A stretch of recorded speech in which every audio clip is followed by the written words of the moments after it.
So మీరు ఆలంపూర్ చాలా ప్రసిద్ధి చెందినటువంటి దేవాలయం కూడా ఉంది మీ నియోజకవర్గంలో. ఈ 3 ఏళ్లలో మీరు ఏమన్నా నిర్దిష్టమైన అభివృద్ధి కార్యక్రమాలు చేపట్టగలిగారా? ఒకటి విక్రమ్ గారు, అక్కడ టెక్నికల్లీ ఒక ప్రాబ్లం ఏముందంటే, మా బాలబ్రహ్మేశ్వర జోగులాంబ 2 టెంపుల్ ఉంటాయి అక్కడ. జోగులాంబ టెంపుల్ విస్తీర్ణమైంది, మంచిగా అయింది. బాలబ్రహ్మేశ్వరుడు చేయాల్సినటువంటి అవసరం ఉంది.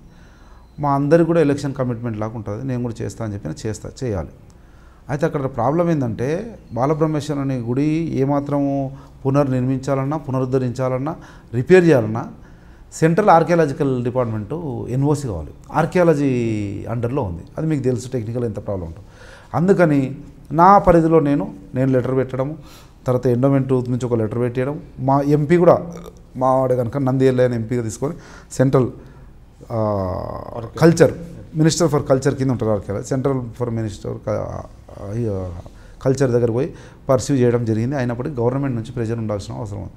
అయితే మొన్న మీరు అన్నట్లు పుష్కరాలకు ముఖ్యమంత్రి గారు వచ్చినప్పుడు చెప్పిన సార్ ఇట్లుంది సార్ దేవుని కొరకైనా చేయాలి సార్ అంటే సరే అన్నాడు, చేస్తా అన్నాడు. ఇంతవరకు అయితే లెటర్ పెట్టలే, ఏం పెట్టలే. 3 సార్లు రిమైండ్ చేసినా ఇంకా అంటూనే ఉన్నారు తప్ప ఆ వైపుగా ప్రయత్నం అయితే జరగడం లేదు. ఎట్టి పరిస్థితులలో ఇంకా సమయం ఉంది కనుక వెంటబడినా సరే దాన్ని చేయాల్సిన బాధ్యత నాకుంది. మొన్న ముఖ్యమంత్రి వచ్చినప్పుడు మీరు అన్నట్లు ఆ రోజు temple, Tummilla lift, bus depot, 100 పడకల ఆసుపత్రి, ఫైర్ స్టేషను, తర్వాత ఒక 50 కోట్లు రూరల్ రోడ్స్ ఉంటాయి కదా, రోడ్స్ బాగుంటుంది. అది బాగా ఇంటీరియర్, ఇది కొద్దిగా నెగ్లెక్టెడ్ కాన్స్టిట్యున్సీ కనుక ఆ రోడ్స్ కొరకు, తర్వాత ఒక ఆయిల్ మిల్ ఉంది, ఆయిల్ మిల్ తెరిపించాలని, తర్వాత డిగ్రీ కాలేజ్ కావాలని, ఒక డిగ్రీ కాలేజ్ ఇంకోటి కావాలని, ఈ రకంగా ప్రధానమైనటువంటి 14 సమస్యలను వినియోగించుకుని 14 చేస్తాం. ఇవన్నీ చేసిన రోజు నా ఆశయం పూర్తయినట్లు. ఒకటి, నా ఈ 5 సంవత్సరాల టర్మ్కు మాత్రం నేను సక్సెస్ఫుల్ అనుకుంటున్నా. ఎందుకంటే తుమ్మిళ్ళ లిఫ్ట్ కొరకు నేను చేయని ప్రయత్నం లేదండి. ఎమ్మెల్యే కాకముందు నుంచి ఇప్పటి వరకు కూడా తుమ్మిళ్ళ ఆర్డిఎస్, రైతులు సాగునీరు, చివరి ఆయకట్టుకు నీరు అనే దాని మీదనే పోరాడినా. అదే హామీతోటి నేను వచ్చినా కనుక అది ఇప్పుడైతే జీవో వచ్చింది. ఒకవేళ టెండర్ అయ్యి అది సఫలీకృతం అయితే my first term is successful అనుకుంటాను. అయినప్పటికీ ఇంకా చేయవలసినటువంటి అవసరం ఉంది. నేను కింది నుంచి వచ్చిన వీకర్ సెక్షన్ వాడిని, దాంతోపాటు ఓన్లీ చదువు తప్ప నాకు పెద్దగా ఏది లేదండి. ఆర్థిక బలం లేదు, అంగబలం లేదు కనుక చదువుకోవడం వల్ల ఎంత మార్పులు వస్తాయి సమాజంలో తెలిసిన వాడిని కనుక, మరీ ముఖ్యంగా మా నియోజకవర్గంలో ఉన్నటువంటి సామాజిక పరిస్థితులకు చదువు ఉంటే చాలు, అనేక సమస్యలు దొరుకుతాయి. చదువు ఉంది అంటే నాలెడ్జ్ పెరిగి మంచి వైద్యం దొరుకుతుంది, మంచి ఆర్థికంగా ఎదగగలుగుతాడు.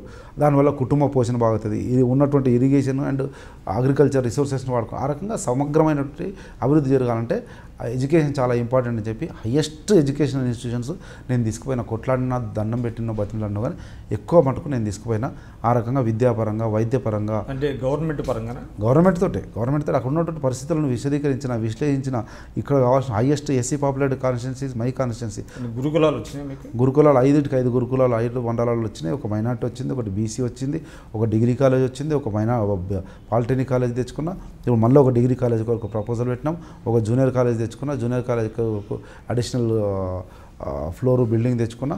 ఇప్పుడు ఇంకొక జూనియర్ కాలేజ్ అడుగుతున్నా. ఇప్పుడు జూనియర్ కాలేజ్ శాంక్షన్ అయితే అది కూడా వస్తుంది, ఇంకొక జూనియర్ కాలేజ్. ఆ రకంగా అకాడమిక్ స్టాండర్డ్స్ను డెవలప్ చేయాల్సిన, అకాడమిక్ స్టాండర్డ్స్ను స్ట్రెంథన్ చేయాల్సినటువంటి అవసరం ఉంది అని చెప్పి ప్రయత్నం చేస్తూ ఉన్నాం. దాంట్లో భాగంగానే ఇవన్నీ జరుగుతూ ఉన్నాయి. For more interviews, for more news and for more public voice, subscribe iDream.